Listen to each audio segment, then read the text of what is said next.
আসসালামু আলাইকুম প্রিয় শিক্ষার্থীরা। আশা করি সবাই ভালো আছো। আজকে আমরা ১৫তম আ শিক্ষক নিবন্ধন ও প্রত্যয়ন পরীক্ষার ম্যাথ পার্টের ব্যাখ্যাসহ সমাধান দেখব। এটা বেসিক্যালি ২য় অংশ। ১ম অংশের ভিডিও আমাদের চ্যানেলে দেওয়া আছে। তো এই প্রশ্নটা করার জন্য আমাদের প্রথম প্রশ্ন হচ্ছে √2/6 + 2। এই প্রশ্নগুলোর অ্যান্সার করার জন্য একটা জিনিস মাথায় রাখতে হবে সবসময়। নিচের অংশটা √ওভার যদি নিচের দিকে থাকে সেটাকে আমার ফার্স্ট চেষ্টা হবে নিচের পার্টের √ওভারটাকে সরায় ফেলার জন্য। তো নিচের পার্টের √ওভার সরানোর ওয়েটা হচ্ছে, আমি ফার্স্টে প্রশ্নটা একটু লিখি। নিচের পার্টের √ওভার সরানোর ওয়েটা হচ্ছে, নিচে আমরা ভাববো এটা হচ্ছে a প্লাস b।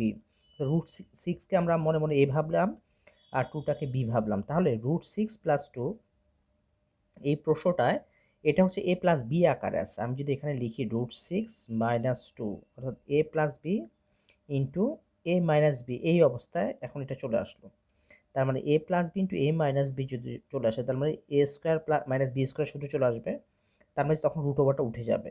আর উপরে √2 ছিল, তাহলে আমি যেহেতু নিচে √6 - 2 গুণ করলাম, তাহলে উপরেও আমাকে √6 - 2 গুণ করতে হবে হর এবং লবকে।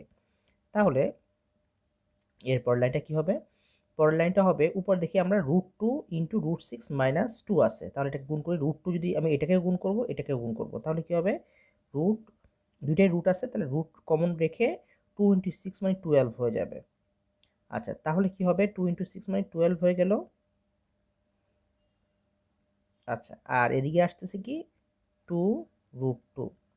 আচ্ছা, নিচে কি আসতেছে? a plus b into a minus b, a plus b into a minus b এর সূত্র, তার মানে এটা হবে a স্কোয়ার মাইনাস বি স্কোয়ারের সূত্রে চলে গেল। তাহলে কি আসতেছে আমি একটু দেখি, আরেকবার লিখি। উপরে হচ্ছে √12 আছে, তার মানে উপরে √12টাকে আমি যদি ভেঙে লিখি √4 ইন্টু 3, আর এখানে আছে 2√2। আর 6 মনে রাখতে হবে, রুট ওভার আর স্কোয়ার কাটাকাটি হয়ে যায়, শুধু 6 থাকবে, আর 2 স্কোয়ার মানে 4 থাকবে। তাহলে এরপর লাইনটা কি হবে? এরপর লাইনটা আমি উপরে লিখতেছি আপাতত। তাহলে উপরে লিখলে কীরকম হবে? উপরে লিখলে জিনিসটা হবে এরকম। আচ্ছা, এরপর লাইনটা আমি একটু ক্লিয়ার করে নেই। আচ্ছা, এরপর লাইনটা হবে, এটা ছিল √4/3, তার মানে এখানে আসবে, উপরে আসবে √3টাকে আমি বের করে রাখলাম। আর √4 মানে হচ্ছে কত? √4 মানে হচ্ছে 2, কেননা 4কে √ওভার করলে 2 হয়। তার মানে 2টাকে আমি আগে লিখলাম, কি আসতেছে 2, আর এখানে থাকতেছে 2√2, অর্থাৎ 2√2। আর নিচে থাকতেছে 6 - 4 মানে হচ্ছে কত? 2। তাহলে এটাকে যদি আমরা একটু 2 কমন নিই উপর থেকে, তাহলে কি থাকতেছে? 2 কমন নিলাম, √3 - √2। আর নিচে তো 2 আছে, তাহলে 2 আর 2 কাটাকাটি হয়ে যায়। তাহলে উত্তর হচ্ছে √3 - √2, অর্থাৎ উত্তর গ, √3 - √2। ওকে, আমরা পরবর্তী প্রশ্নে চলে যাব। পরবর্তী প্রশ্ন হচ্ছে, আচ্ছা, পরবর্তী প্রশ্নটা কীরকম? পরবর্তী প্রশ্ন হচ্ছে,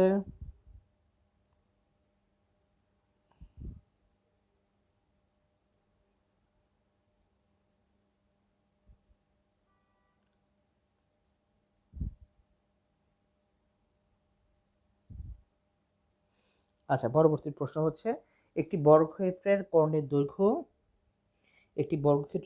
দৈর্ঘ্য 4√2 একক হলে ওই বর্গক্ষেত্রের ক্ষেত্রফল কত বর্গ একক? তাহলে এই টাইপের ক্ষেত্রে বর্গক্ষেত্রের কর্ণের দৈর্ঘ্য 4√2। আমরা জানি বর্গক্ষেত্রের কর্ণের দৈর্ঘ্যের সূত্র হচ্ছে a√2। এ হচ্ছে বর্গের বাহু, আর এটা সূত্র, বর্গের বাহু যদি এ হয় তাহলে কর্ণের সূত্র হচ্ছে a√2। সেটা সমান প্রশ্নে দেওয়া আছে 4√2, অর্থাৎ এই √2 আর এই √2 কাটাকাটি করা যায়, তার মানে বাহুর দৈর্ঘ্য বের হলো কত? 4।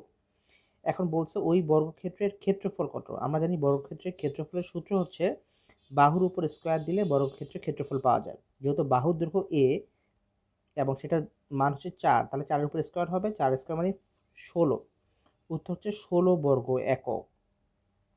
আচ্ছা, এর পরের প্রশ্ন হচ্ছে -4a² প্লাস 23a প্লাস 6 এর উৎপাদক কোনটি? এই সকল প্রশ্ন ক্ষেত্রে আমরা যেটা করবো, আমরা একটা মিডল টার্ম করার চেষ্টা করব। মিডল টার্মের সূত্র নিশ্চয়ই আমরা জানি। কি জানি সূত্রটা ছিল? Plus 23a plus 6। সূত্র হচ্ছে আমরা এটাকে ভেঙে লিখব। ভেঙে লেখার ক্ষেত্রে একটা জিনিস আমাদের মাথায় রাখতে হবে, আমরা এমনভাবে ভেঙে লিখবো যেন যোগ বিয়োগ করলে 23 হয়, আর সংখ্যা দুটোর গুণফল যেন এই দুটা গুণফলের সমান হয়, অর্থাৎ 4a² প্লাস 6 অর্থাৎ 424। যোগ বিয়োগ করলে যেন 23 হয় এবং গুণ করলে যেন 24 হয়। এটাকে আমরা কীভাবে লিখতে পারি? আমরা যদি এটাকে লিখি এভাবে 24a মাইনাস এ, তাহলে 24a থেকে মাইনাস এ যোগ করলে কত হয়, মানে 24 থেকে 1 বিয়োগ করলে কত হয়? 23a হয়। আর 24 ইন্টু 1, যেহেতু এ মানে এর সাথে 1 আছে একটা বাই ডিফল্ট, তার মানে 24 ইন্টু 1 মানে হচ্ছে 24 হয়, অর্থাৎ 4 6 24-এর সাথে মিলে গেল। তাহলে আমরা এদিকে 6 রেখে দিলাম। এটাকে একটু কমন নেই, কমন নিলে কত আসবে? আমরা যদি এখানে 4a কমন নেই, এখানে থাকে কত? এখানে থাকে a, মাইনাস কমন নিলে মাইনাস চলে আসবে, আর এখানে আজ থাকে হচ্ছে 424 6। আচ্ছা, আমরা যদি এখান থেকে -1 কমন নিই তাহলে থাকে কত? -1 কমন নিয়ে থাকে a মাইনাস 6। ওকে, এটাকে আমরা একটু সাজিয়ে লিখি a মাইনাস 6, আর এই পাশে থাকে -4a মাইনাস 1। আচ্ছা, এখন -4a মাইনাস 1, এখন যদি আমরা এখান থেকে এটাকে আপাতত রেখে দেই, রেখে দিলে কীভাবে আসবে? a মাইনাস 6 থাকো, মাইনাস কমন নিলে 4a প্লাস 1। আচ্ছা, আমার অপশনের মধ্যে 4a প্লাস 1 আমি পেয়ে গেছি। একটা হচ্ছে 4a প্লাস 1 হচ্ছে, এটা একটা অপশন আছে, আর এটাও একটা অপশন আছে। এটা মাইনাস, এটা হবে না, তার মানে এই উত্তর এই দুটোর মধ্যে একটা। বাট আমাদের এখানে হচ্ছে a মাইনাস 6 আর 6 মাইনাস a, যেহেতু একটা মাইনাস আছে, মাইনাসটাকে এটার সাথে গুণ করে দেই। গুণ করে দিলে কি হবে? a এর সাথে যদি গুণ করি, a এর আগে প্লাস আছে, তার মানে প্লাসের সাথে মাইনাস গুণ হলে কি হবে? প্লাসের সাথে মাইনাস গুণ হলে হয়ে যাবে মাইনাস, অর্থাৎ মাইনাস a। আর 6 -6 এর সাথে মাইনাস গুণ করলে মাইনাস মাইনাস প্লাস, অর্থাৎ প্লাস 6। আর যা আছে তাই 4a প্লাস 1, তার উত্তর হচ্ছে -a প্লাস 6, অর্থাৎ একটু সাজা বলি 6 মাইনাস a, অর্থাৎ এটা হচ্ছে উত্তর 6 মাইনাস a 4a প্লাস 1, অর্থাৎ ঘ হচ্ছে উত্তর। আচ্ছা, এর পরের প্রশ্নটা কীরকম? পরের প্রশ্ন হচ্ছে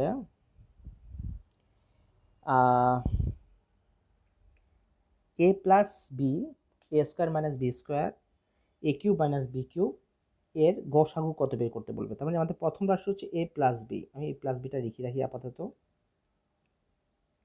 দ্বিতীয় রাশি হচ্ছে a² মাইনাস b², এটাকে ভাঙলে কি আসে? a plus b into a minus b. এই আমার দুইটা রাশি হলো, এটা একটা, এটা একটা। আর এটা হচ্ছে a³ minus b³ a³ minus b³ ভাঙলে কি হবে? এটা সূত্র ফেলা যায়, a³ মাইনাস b মানে a minus b into a² plus a b plus b²। এ হচ্ছে আমার তিনটা রাশি। এখন গসাগু বের করার নিয়মটা জানি কি ছিল? গসাগুর জন্য দুইটা বৈশিষ্ট্য মাথায় রাখতে হবে। একটা হচ্ছে যে গসাগু হবে ওই রাশিটা যেটা, আমরা গসাগুর সংজ্ঞা সূত্রমূত্র অত কিছু যাব না, মানে জাস্ট মেইনলি গসাগু বের করবো কীভাবে সেটাকে মাথায় রাখতে হবে। এক্ষেত্রে গসাগু বের করার জন্য আমাদের মাথায় রাখতে হবে যে রাশিটা প্রত্যেকটা রাশির মধ্যে কমন আছে। a প্লাস বি, এই ফার্স্ট পদে a প্লাস বি আছে, বাট সেকেন্ড পদে a প্লাস বি আছে, ওকে, বাট থার্ড পদে a প্লাস বি নাই, অর্থাৎ a প্লাস বি সবার ক্ষেত্রে নাই। a মাইনাস বি সেকেন্ড পদে আছে, থার্ড পদে আছে, বাট ফার্স্ট পদে নাই, তাহলে এটাও হবে না।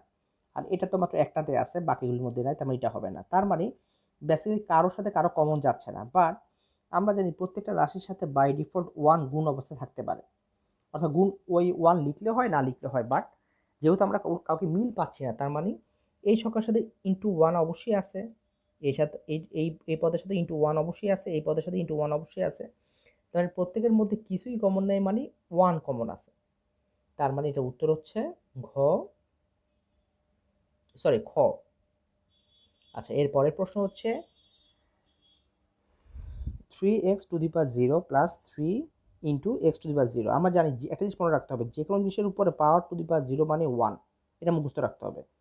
তাহলে 3x⁻0 প্লাস 3 ইন্টু x⁻0, তার মানে এটা সমান সমান 1 প্লাস 3 ইন্টু এটা সমান সমান 1, কেননা যে কোনো জিনিসের উপর পাওয়ার সমান সমান 1, তার মানে 1 প্লাস 3 মানে হচ্ছে 4, উত্তর হচ্ছে 4।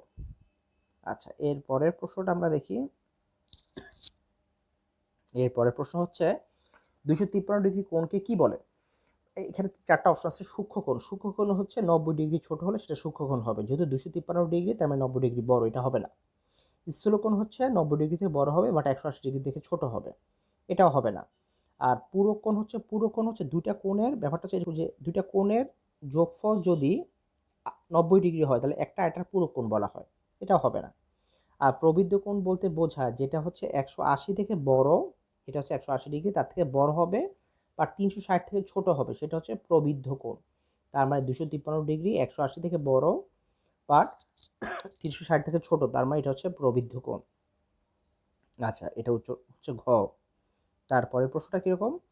তারপরের প্রশ্ন হচ্ছে কোনো সমকোণী ত্রিভুজের ভূমি এ, উচ্চতা এইচ এবং অতিভুজ সি হলে সমকোণী ত্রিভুজের ভূমি এ, উচ্চতা এ বি এবং অতিভুজ সি হলে সঠিক সূত্র কোনটি? আমরা জানি সমকোণী ত্রিভুজের ক্ষেত্রে পিথাগোরাস উপপাদ্য, এই অতিভুজের উপর অঙ্কিত বর্গের দৈর্ঘ্য সি স্কোয়ার সমান সমান হবে বাকি দুই বাহুর উপর অঙ্কিত বর্গের দৈর্ঘ্যের যোগফলের সমান। এটা একটা সূত্র, মুখস্থ সূত্র, অর্থাৎ উত্তর হচ্ছে গ, সি স্কোয়ার সমান সমান এ স্কোয়ার প্লাস বি স্কোয়ার। আচ্ছা, তারপরের প্রশ্ন, সমবাহু ত্রিভুজের প্রতিটি কোণের পরিমাণ কত?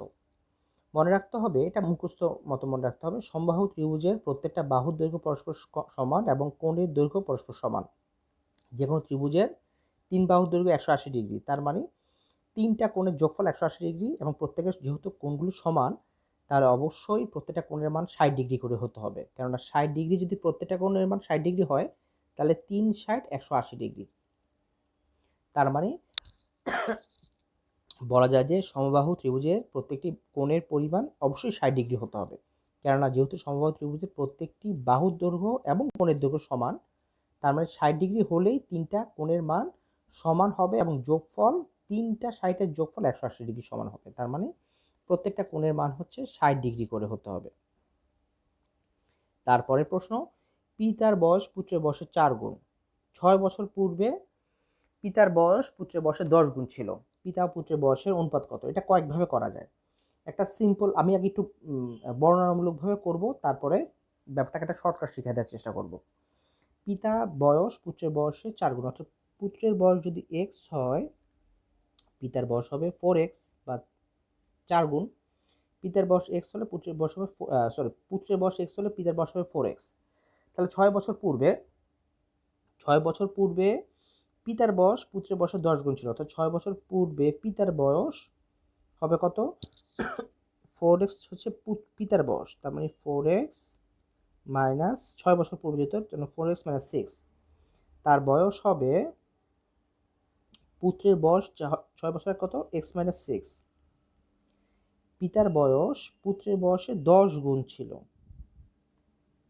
তার মানে ইকুয়েশন সাজাতে হলে এখানে 10 দিয়ে গুণ করতে হবে, তার মানে 6 বছর আগে পিতার বয়স এটা, 6 বছর আগে পুত্রের বয়স এটা, পিতার বয়স পুত্রের বয়সে 10 গুণ ছিল, আমি 10 গুণ করে দিলাম পুত্রের বয়সের সাথে, তাহলে এখন দুজন সমান সমান হয়ে গেল। আচ্ছা, তাহলে এখন এটাকে আমরা পিতা ও পুত্রের বয়স, বর্তমান বয়স অনুপাত বের করতে বলছে, তাহলে আমি এটাকে একটু সিম্পলিফাই করি। কত আসে? 4x মাইনাস 6, এটা হবে 10x মাইনাস 60, তার মানে এটাকে আমরা এই পাশে নিয়ে যাই, এটাকে আমরা এই পাশে নিয়ে আসি, তার মানে 10x minus 4, 10x minus 4x, আর এটাকে ওই পাশে নিয়ে গেলে 60 বিয়োগ 6, তার মানে 6x সমান সমান 54। x সমান সমান কত হবে? ভাগ করলে কত হবে? 54 ভাগ 6, 6 নং 5 নম্বর 6 নং 54, 6 নং 54,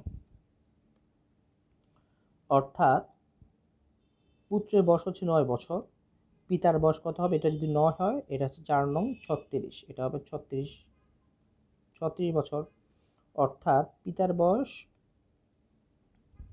বয়স হচ্ছে 36 বছর, আর পুত্রের বয়স হচ্ছে কত? 9 বছর। তাহলে তাদের অনুপাত কত? তাদের অনুপাত হচ্ছে, পিতা এবং পুত্রের বয়সের অনুপাত বের করতে বলছে।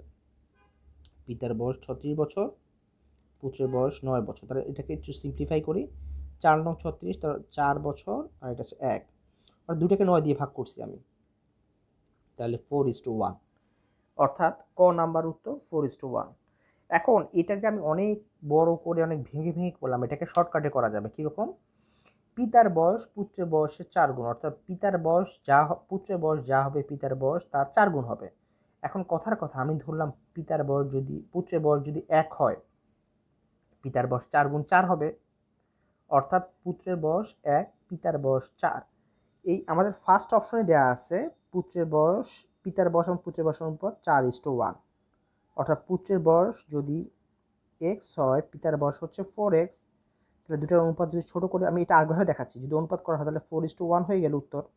তার মানে আমি এত ভেঙে টেঙে না করে আমি একবারে বলতে পারতেছি উত্তরটা 4:1 হবে। বাট এটা যে সব জায়গায় মিলে যাবে ব্যাপারটা এটা না, কেননা এটা 4:1, এটা 1:4 হবে না, 3:4 হইতে পারে না, 2:3 হইতে পারে না। তার উত্তর 4:1 হবে। দুইভাবে করা যায়, এটা মিলে গেছে, বাট সবগুলো যে মিলবে এভাবে সেটা বলা যাচ্ছে না। আচ্ছা, তারপরের প্রশ্ন কীরকম? তারপরের প্রশ্ন হচ্ছে, দুটি বৃত্তের ব্যাসার্ধের অনুপাত 4:5, অর্থাৎ 4:5। বৃত্ত দুইটির ক্ষেত্রফলের অনুপাত কত? আমরা মনে করি প্রথম বৃত্তের ব্যাসার্ধ হচ্ছে 4x, ধরলাম 4x। দ্বিতীয় বৃত্তের ব্যাসার্ধ ধরলাম 5x। তাহলে আমরা জানি ব্যাসার্ধের সূত্র জানি, ক্ষেত্রফলের সূত্র হচ্ছে পাই আর স্কোয়ার। পাই আর হচ্ছে 4x স্কোয়ার, অন্য বৃত্তের জন্য পাই ইন্টু 5x স্কোয়ার। তাহলে কি হবে? ওকে, তাহলে স্কোয়ার দিয়ে দিই, তাহলে এটা কাটাকাটি হয়ে যায়। তারপরে 4 4 16 স্কোয়ার, নিচেটা হচ্ছে 5 5 25 এক্স স্কোয়ার, এটা কাটাকাটি হয়ে যায়। তাহলে 16:25 উত্তর ক। দুটো অনুপাত হচ্ছে 16:25। আচ্ছা, তারপরের প্রশ্ন কীরকম? 3√3 এর 3 ভিত্তিক লগ কত? 3 ভিত্তিক লগ মানে হচ্ছে, 3 ভিত্তিক লগের ব্যাপারটা হচ্ছে লগ 3√3। এটাকে আমরা একটু ভেঙে লিখি। আমরা মনে রাখতে হবে, আমরা 3, যেহেতু লগ 3 বলছি, এটাকে আমি 3কে কমন করার চেষ্টা করব। কীভাবে করব? Log 3 into 3 half. কেন? √3কে ভাঙলে হাফ হয়, এটা আমরা জানি। তার মানে 3 ইন্টু 3 হাফ, এটাকে যদি আমরা করি, এটাকে মনে রাখতে হবে 3, আমি একটু ভেঙে লিখি এখানে, 3 ইন্টু 3 হাফ, এটাকে যদি আমরা কমন করে লিখি, একটা 3, যেহেতু এটাও বেস 3, এটাও 3, তার উপর পাওয়ার, এটার উপর মনে মনে পাওয়ার 1, এটার উপর পাওয়ার হাফ। তাহলে আমরা জানি এসব ক্ষেত্রে পাওয়ার যোগ হয়, যেহেতু 3 কমন, তার মানে 1 প্লাস 1/2। এটাকে করলে কি হবে? 3 ইন্টু 2, 2 প্লাস 1। তাহলে এটাকে কি হবে? এটাকে ভেঙে লিখলে কি হবে? 3, মানে এটাকে ভেঙে এভাবে লিখতে পারি আমরা। আচ্ছা, একটু ভেঙে লিখি, এখানে ভেঙে লিখলে আসে কি? সমান সমান 3/2। আচ্ছা, এটা হচ্ছে এই জিনিসটা পুরাটার মান হচ্ছে এটা। তাহলে আমি লিখতে পারি লগ 3 বেস রেখে 3 ইন্টু 3/2। এখন এটা ক্ষেত্রে, এই টাইপের অঙ্কর ক্ষেত্রে মাথায় রাখতে হবে, আমি এইটাকে আমি সামনে নিয়ে আসব। তার মানে 3/2 রাখলাম, আর এই পাশে আসছে লগ 3, যেহেতু বেস সমান, এটা সমান সমান 1, এটা মুখস্থ মতো মনে রাখতে হবে। বেস সমান হলে এটা এভাবে 1 লেখা যায়। তার মানে উত্তর হবে কি? 3/2 ইন্টু 1 মানে 3/2। উত্তর হচ্ছে 3/2। আচ্ছা, তারপরের প্রশ্নটা আমরা একটু দেখি। আখের রসে চিনি ও পানির অনুপাত 3:7 হলে রসে কি পরিমাণ চিনি আছে?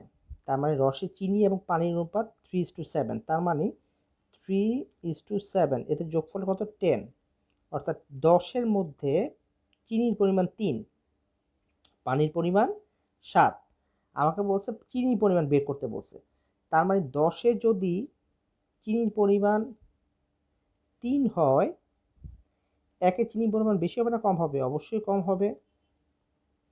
তাহলে যেহেতু পার্সেন্টেজে উত্তর দেওয়া আছে, তার মানে আমি 100 তে বের করতে হবে। তাহলে 100 তে চিনির পরিমাণ হবে বেশি, তার মানে 100 সরি 100/10 কাটাকাটি করলে কত আসে? 10.100। তারপরে 3 ইন্টু 10 মানে 30। তার মানে উত্তর হচ্ছে চিনির পরিমাণ 30%, অর্থাৎ 100-তে 30।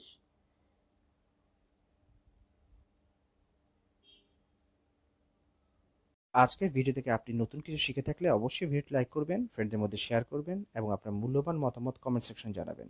আর যদি আপনি চ্যানেলে নতুন হয়ে থাকেন তবে অবশ্যই চ্যানেলটি সাবস্ক্রাইব করবেন এবং এর পাশে থাকা বেল আইকনটি প্রেস করার মাধ্যমে নতুন ভিডিও নোটিফিকেশন পাওয়া নিশ্চিত করবেন।